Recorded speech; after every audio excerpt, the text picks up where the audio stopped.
Good afternoon. Thank you, sir. Thank you for the lovely introduction, and thank you, Pushpanjali Medical Center and Dr. Vinay Agrawal, sir, for this kind opportunity. So, my dear friends, my job here would be in the next minutes to apprise you of some of the practical situations that we commonly face. You know, the field of medical law is very huge and expanding. As we say, the law is dynamic, just like medicine. We've got new laws coming up every other day, you know. I was counting from 1957 when the first Indian Medical Council Act came in till now. Then every third year we have had one new law specially meant for doctors. Of course, देश की बात करें तो the constitution has been amended more than 110 times till date since 1950 when it first came in, and new laws are coming up every year now. So we've got a lot of to catch up, and the NMC curriculum has been revised drastically. Now the MBBS graduates have got a lot of good law to read with. From 100 hours to now it is 175 hours in forensic medicine toxicology, and the final exam does not happen in second prof, it happens in final year. So it's a huge change, and we've got a lot of law to catch up with, you know. So my job would be to discuss very, certain common situations that we commonly face. These are all from cases that I've had in the past about 25 years from my clients. So what is the basis of this, and how do courts decide on a question of medical negligence to begin with? And then I'll discuss a few cases, a few situations, and how is medical negligence actually proved in a court of law.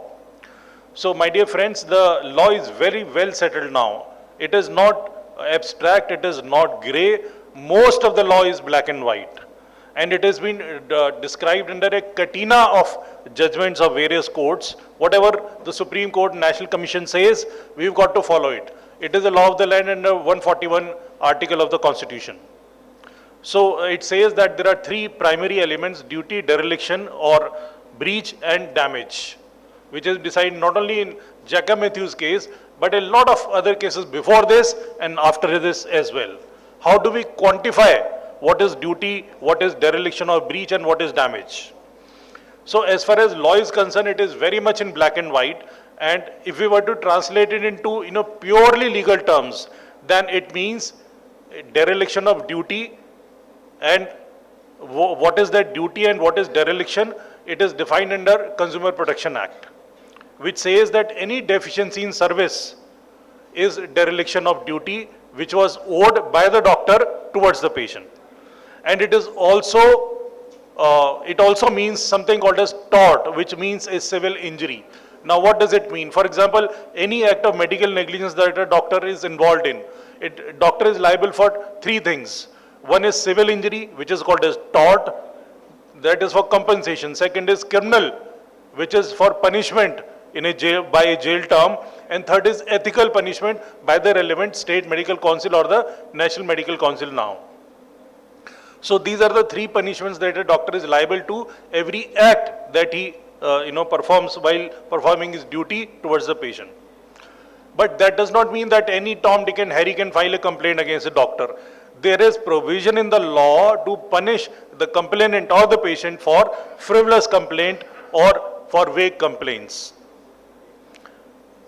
Now we've got to differentiate between, when we get a legal notice, it might be from a patient or from the advocate of the patient. We might get a notice from the State Medical Council. We might get a notice from the Consumer Court. Okay. So I'm trying to narrow the focus of my presentation so as to learn how do we kind of deal with the situations, and how we if we know them, how we can defend ourselves, and what are the common situations that we commonly encounter. So what we've got to do is that, sometimes when the patient makes the first complaint through the legal notice or a plain and simple paper application to your hospital or directly addressed to you as the doctor, then there are maybe 10 or 20 complaints in that. If not satisfied, the patient might go for a proper complaint through a consumer court, which is called a notice, or maybe complaint to the State Medical Council, for example, Delhi Medical Council, and they might send a notice. So if you read the language of all of these, if they are different, then you've got a very strong point that you can win over and you've got to answer them word by word, okay? When you see the complaint in front of you, try to answer it word by word. And if you compare their differences, you've got a very good defense point against the authority, against that patient under that authority which has sent you the legal notice. So there are many, sometimes there are discrepancies, some there are new complaints in the consumer court notice or the notice sent by the medical counsel, which might be much different from that legal notice sent initially by the advocate. So take advantage of that. But in my practice, now I'm going to discuss these 4 situations because theory to ek alag cheez hai, we got a gamut as far as theory is concerned of cases concerning almost every aspect. But these are 4 areas. Consent, I'm sure you are all very familiar with all aspects of the consent. But the 3 more areas: blood transfusion, transfer issues of patient from one another hospital to another, and the discharge summary. Now, these I have seen in my practice are 3 important areas that are often ignored or overlooked, and major causes of complaints by patients against doctors or hospitals. I'll give you one example. In one case, the patient complained to the state medical council that they sustained injury by falling in hospital premises. कि मुझे तो चोट तभी लगी, मैं hospital में आया, वहां पे गिर गया, तो हॉस्पिटल की जिम्मेदारी है.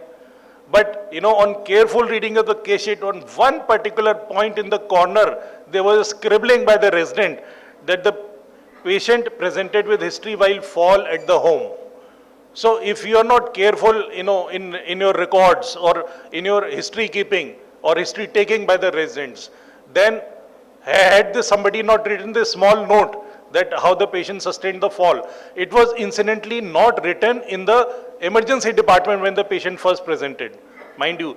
So it was just written that history of sustaining injury, but not where. But later on, somewhere in the history, nicely wrote that he sustained injury at the home itself.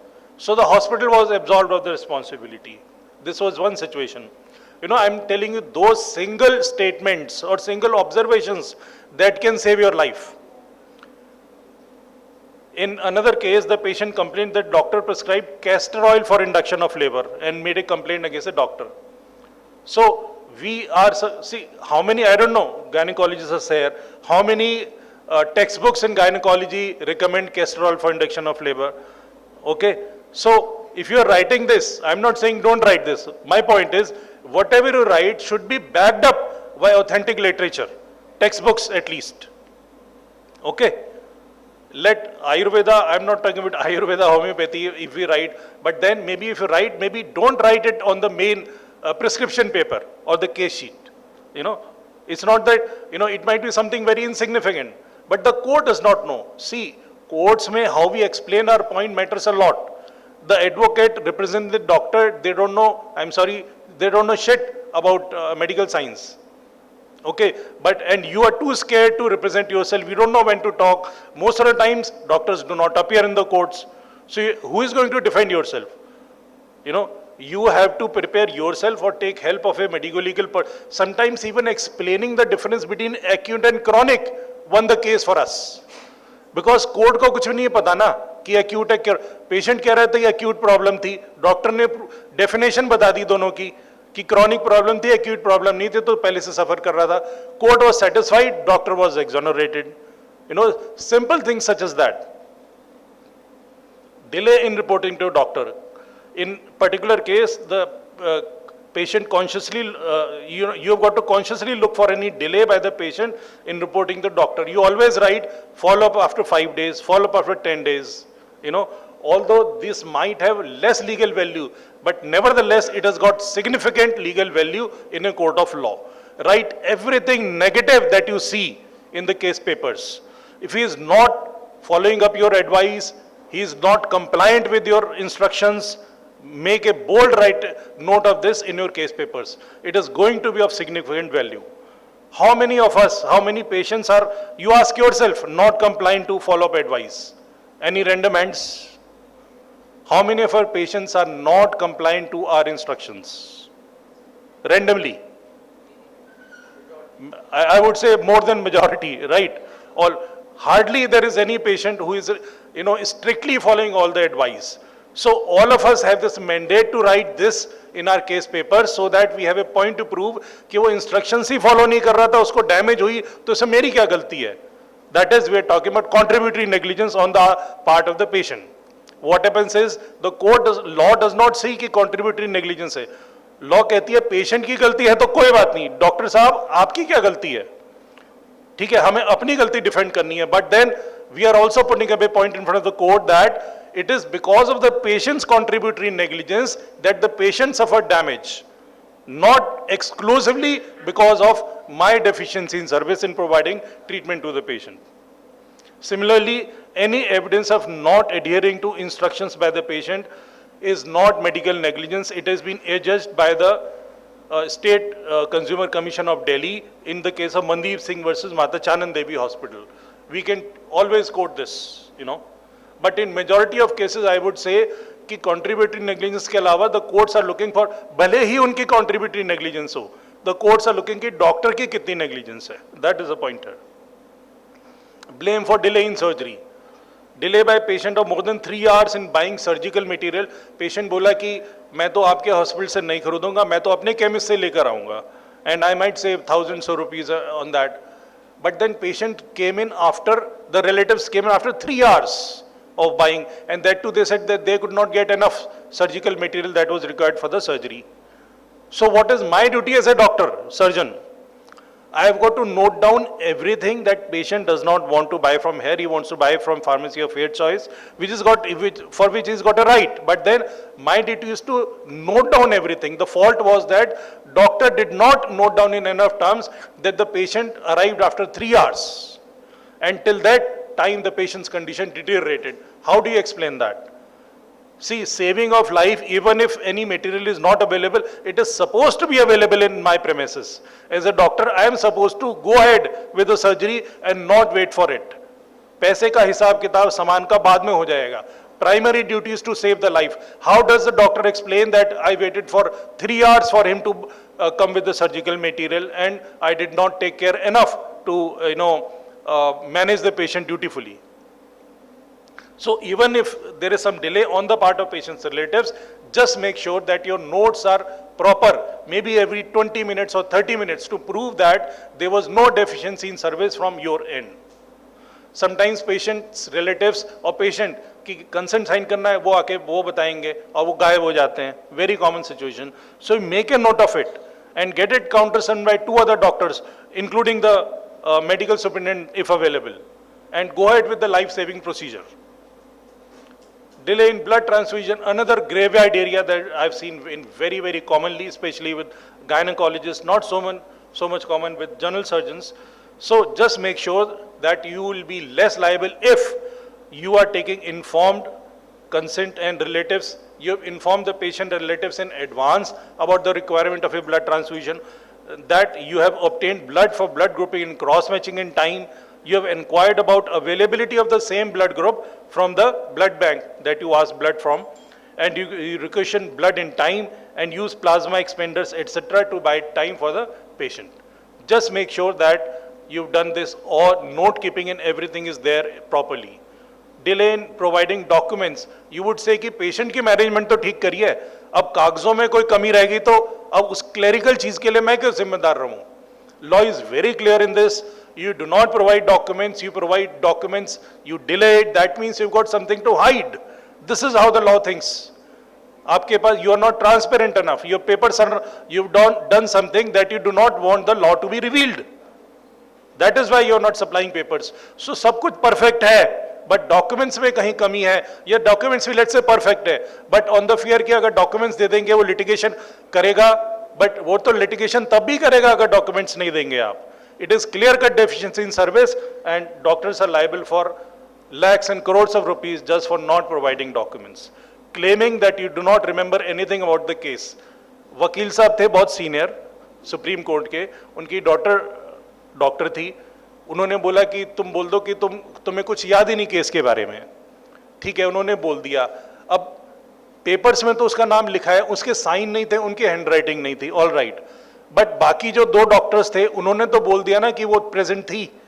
So how does that doctor और the advocate save herself, right? So papers speak from themselves. They do not lie, documents do not lie. Forgot to mention about removal.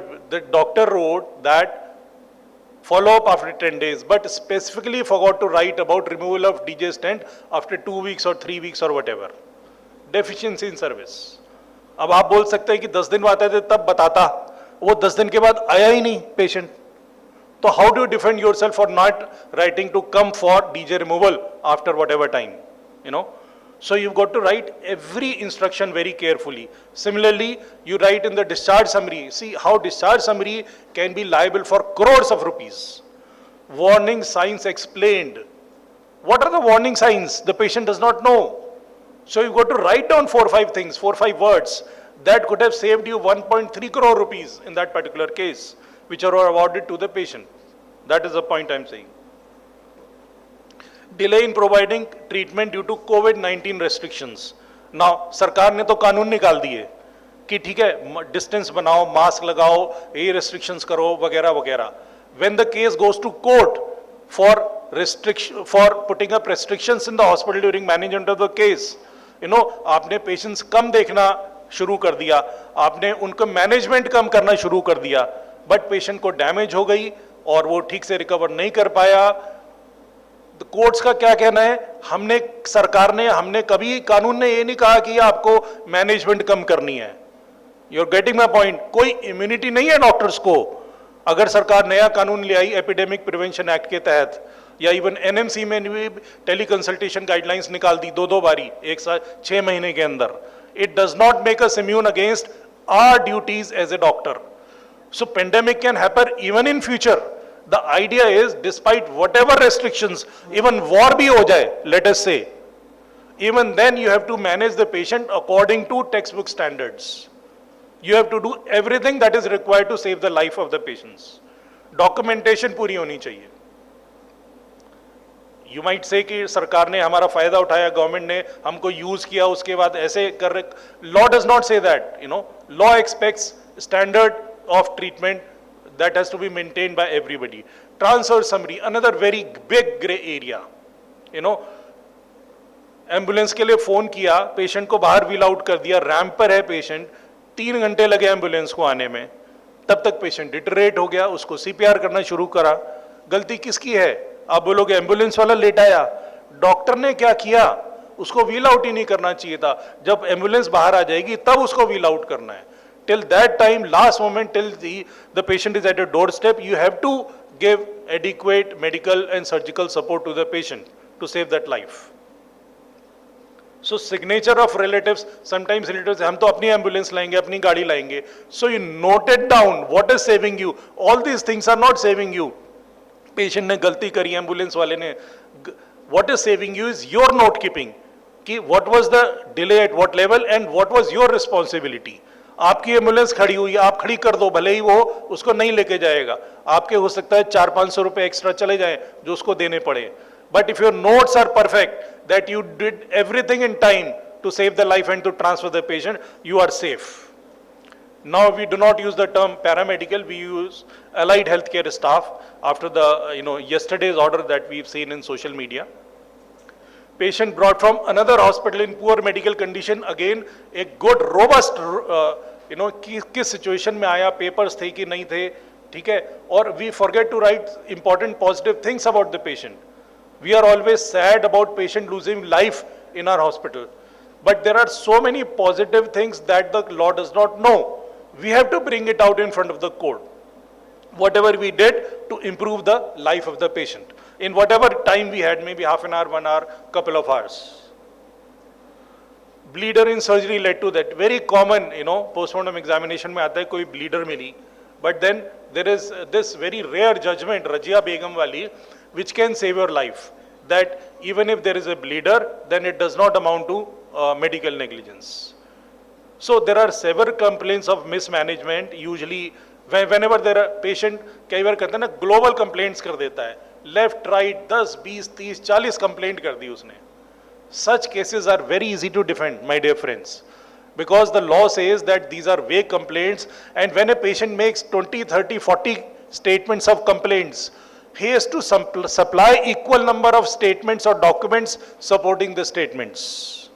If he is unable to supply all these documents, the complaints are baseless.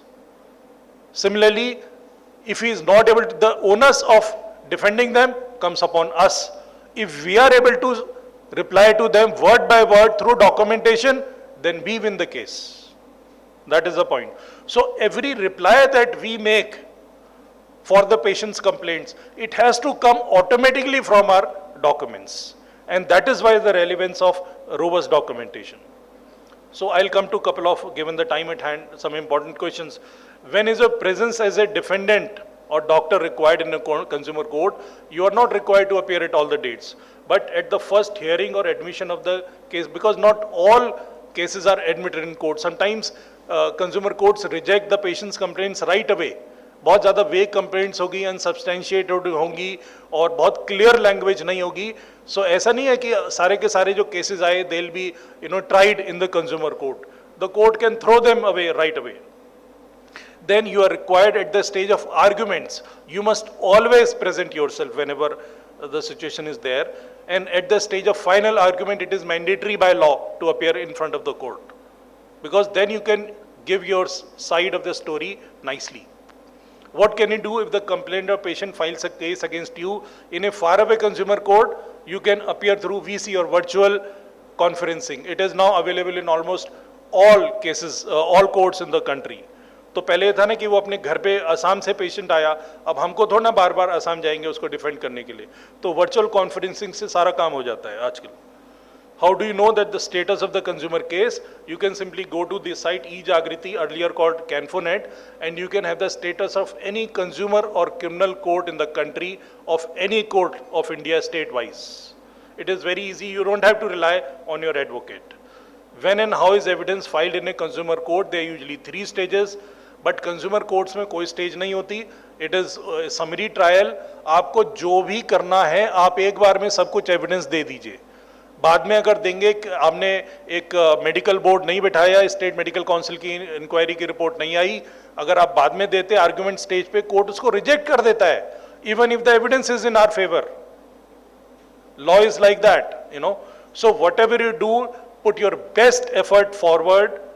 At first stage itself, at the stage of filing written statement or the WS, and supply all the documents.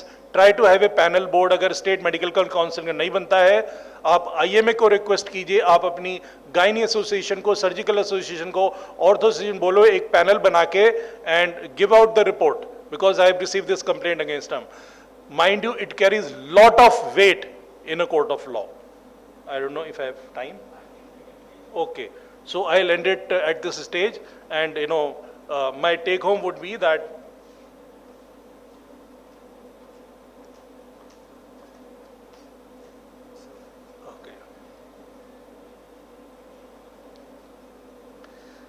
document every thought on paper while consulting a patient. Mind you, every thought that you have is a medically experienced based upon your skills and knowledge. Do not ignore it. Write it on a piece of paper. Other than consent, blood transfusion, referral issue, discharge summaries require special attention. And please seek expert medico-legal advice while drafting your reply to a notice from advocate, state medical council or consumer court. Because mind you, if you think you can do it on your own, I am very sorry, it is not possible. Law says कर सकते हैं, ठीक है, law में allowed है, but who is the best advocate anyway for your own case? It is you, your own self, because you know the ins and outs of the case. So it is how you present the case in front of the court. If you can do it confidently, go ahead, but I'll strongly insist that you take advice. There are many see advocates को ऐसा कि उनको medical knowledge नहीं है, आपको legal knowledge नहीं है, तो उसको दोनों amalgamate को करने के लिए या तो बहुत सारा पढ़िए, find out judgments that can help you, and prove that whatever you have done is as per standard of care, and there is nothing that could have been bettered on your management and treatment. If there are any questions, I'll be happy to take. Thank you so much.